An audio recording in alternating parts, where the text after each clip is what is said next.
L निनोचा परिणाम यावर्षी भारतातील कृषी क्षेत्रावर होण्याचा अंदाज हवामान विभागाने वर्तवलेला आहे. आपल्यासोबत आहेत कृषी तज्ज्ञ आणि पंजाबराव देशमुख कृषी विद्यापीठाचे माजी कुलगुरू आहेत शरद निंबाळकर. सर, काय सांगाल? यापूर्वी देखील एल निनोचा परिणाम अनुभवलेला आहे. यावेळेस काय सांगता येईल? यावेळेस थोडा धोका अधिक संभवतो. हे बघा, आता हे एल काही काय आजचं काही हे नाहीये. दर 6-7 वर्षांनी विशेषतः हा प्रकार होत असतो. कमी जास्त उष्णतामान प्रशांत महासागरामध्ये जर झालं तर त्याच्या इंटेन्सिटीवरती, त्याच्या तीव्रतेवरती त्याला आपण एल निनोचा हा एक फॅक्टर दिलेला आहे.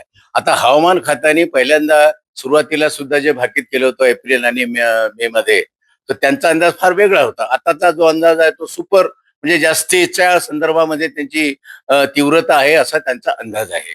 आता यामध्ये कसं आहे की आपला सहसा 7-8 जूनला आपल्याकडे म्हणजे याला म्हणू आपण अरबी समुद्राकडून येणारे जे वारे आहे, म्हणजे नैऋत्य मोसमी वारे, हे सुरू होतात. यावेळेला थोडासा तो जो पावसाचा किंवा याचा हवेचा वेग आहे हा त्या पद्धतीने वेगळा होऊन आणि बंगालच्या उपसागराकडे हा वळता झालेला आहे, ही वस्तुस्थिती मान्य करावी लागेल.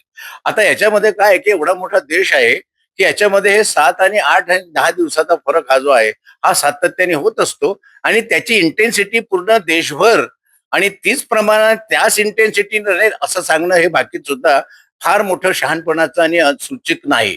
कारण इतकी व्हेरिएबल आपल्या ठिकाणी आहे की त्याच्यामध्ये कमी जास्त एका ठिकाणी हिमवर्षाव होते दुसरीकडे उकाडा होतो. अशा प्रकारचा आपला हा खंडप्राय देश आहे. त्याच्यामुळे सर्वच्या सर्व जे काही भाकीत आहे आणि हे मोठ्या स्तरावरती केल्या जातं भाकीत, तर ते जे मायक्रो ज्याचे जे ग्रुप आहेत, मायक्रो जो एन्व्हायरमेंट आहे त्याच्यामध्ये फारसा फरक पडतो असं नाही आहे. याच्या आधी सुद्धा आपल्याला 2-3 वेळा, म्हणजे आता या मागच्या दशकामध्ये 2002ला एल निनो आला, त्याच्यानंतर 9ला एल निनो आला, त्यानंतर 15ला आला. त्यावेळेला अशा प्रकारच्या इंटेन्सिटी दिलेल्या होत्या, पण फार काय असा परिणाम पडत नाही. आणि आजही शेतकऱ्यांनी याच्यामध्ये खूप महत्वाचा विषय तोच की याच्यावर कृषी क्षेत्रावर परिणाम होण्याची शक्यता वर्तवण्यात येत आहे. शेतकऱ्यांनी काय काळजी घ्यायला पाहिजे? शेतकऱ्यांनी कसं नियोजन करायला पाहिजे? आता याच्यामध्ये शेतकऱ्यांच्या संदर्भात म्हणजे जिथे सिंचनाची सोय आहे त्या ठिकाणी उपाययोजना हे शेतकरी प्रगल्भ आहेत, ते आपल्या पद्धतीने करतात. परंतु कोरडवाहू जो भाग आहे आणि त्याच्यामधला जो जसा मान्सून 7 आणि 8ला सुरू होतो, पण तशा पद्धतीने 15 जून हा सहसा आता आपण तारीख दिलेली आहे 15. परंतु त्याच्याही नंतर असं घाबरायचं कारण नाही. याचं कारण असं आहे की 7 जुलैपर्यंत सुद्धा जर पाऊस आला नाही तरी आपल्याला आपली जी योजना आहे, आपण जे आता म्हणजे बी बियाणे जे ज्या पद्धतीने खरेदी केले त्याच्यामध्ये पॅनिक होण्याची फारशी गरज नाही आहे.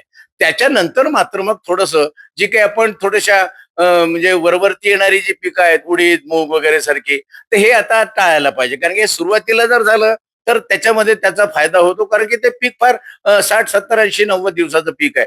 परंतु त्याच्यानंतर मात्र आपल्याला कापूस असेल, तूर असेल, अशा पद्धतीचे म्हणजे डीप रूट सिस्टीम जी असते आणि एकटा पीक न घेता त्याच्यामध्ये जसं 6-1-2-1 असं आपण सांगतो, म्हणजे कसं की 6 ओळी कापसाच्या, सलग कापूस न घेता 6 ओळी कापसाच्या, 1 ओळ ज्वारीची, 2 ओळी तुरीच्या, पुन्हा 1 ओळ त्याची ज्वारीची आणि 6 आपल्या कापसा, अशा पद्धतीचं, किंवा 3-3 या पद्धतीचं, किंवा 10-1 या पद्धतीचं. आता याच्यामध्ये कृषी विद्यापीठ आपले आहेत.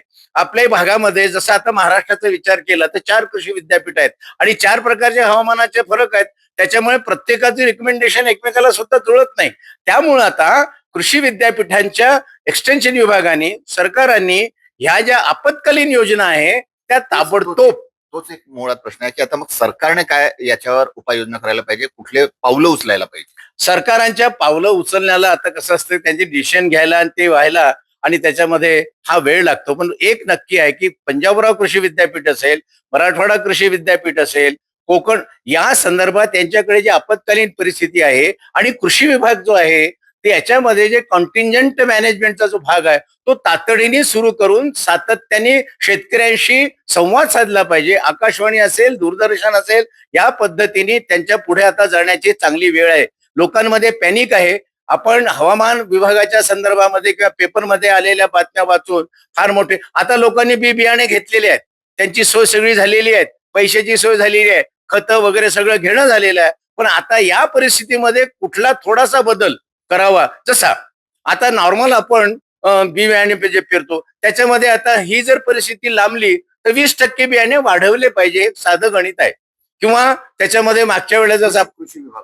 कृषी विभाग, कृषी विद्यापीठ यांच्याकडे एक्सटेन्शन आहेत ना, म्हणजे कृषी विभागाने हे एकत्रित योजना आहे.